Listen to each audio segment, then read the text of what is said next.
kada mu manta da cewa watan Ramadana wata ne wanda yake mai albarka. Muna cikinsa yanzu, kwanaki sun fara tafiya. A yau mun wayi gari kusan da azumi na 3 a bakinmu, muna roƙon Allah subhanahu wata'ala ya ba mu ikon kai shi lafiya.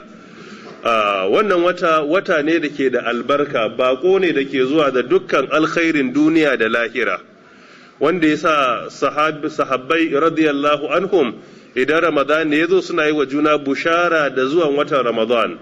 Hadisi cikin sunan na Imam An-Nasa'i rahmatullahi alai, za mu gani hatta annabi Muhammad as-Sadiq al-Masduq sallallahu alaihi wasallam yakan yi wa sahabbai bushara da zuwan watan Ramadan da cewa atakum shaharun mubarakun, wata mai albarka ya zo muku. Yana ba su glad tidings, yana musu taya su murnan zuwan watan Ramadana, yana ba su wato breaking news akan an ga jinjirin wata, saboda bako ne da ke zuwa da alkhairin da duk duniya babu wani bako da ke maimaituwa da ya zo da alherin da Ramadan ke zuwa da shi.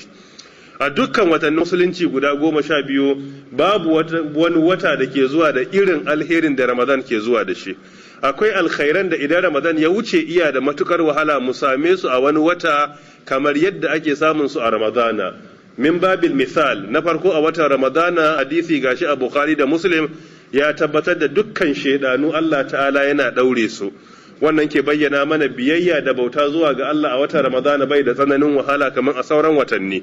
Na biyu, a watan Ramadan ana buɗe ƙofofin aljanna, futtihat abwabul janna. Dukkan ƙofofin aljanna ana buɗe su, abinda wannan ke nufi shiga aljanna iya da sauki a wannan wata. Na uku, wa ghullikat abwabun nar, sannan ana kulle ƙofofin wuta a wannan wata, bi ma'ana shiga wuta yana wahala a watan Ramadan. Na hudu, a wannan wata mai albarka, hadisi ya tabbatar da dukkan addu'a da muka yi Allah subhanahu wa ta'ala yana karbanta, wa inna li kulli muslim da'awa yad'u biha fa yustajabu la. Addu'o'in da muke da roƙon Allah subhanahu wa ta'ala ana dacewa. Na biyar, a wannan wata Allah ta'ala ke yanta mutane daga wuta zuwa ga aljanna. Inna lillahi fi kulli yawmin wa layla utaqa minan nari fi shahri Ramadan. Akwai dukkan yammaci da dare, dukkan wuni da dare, Allah ta'ala yakan fitar da sunayen jama'ar da ya yanta su daga wuta zuwa ga aljanna.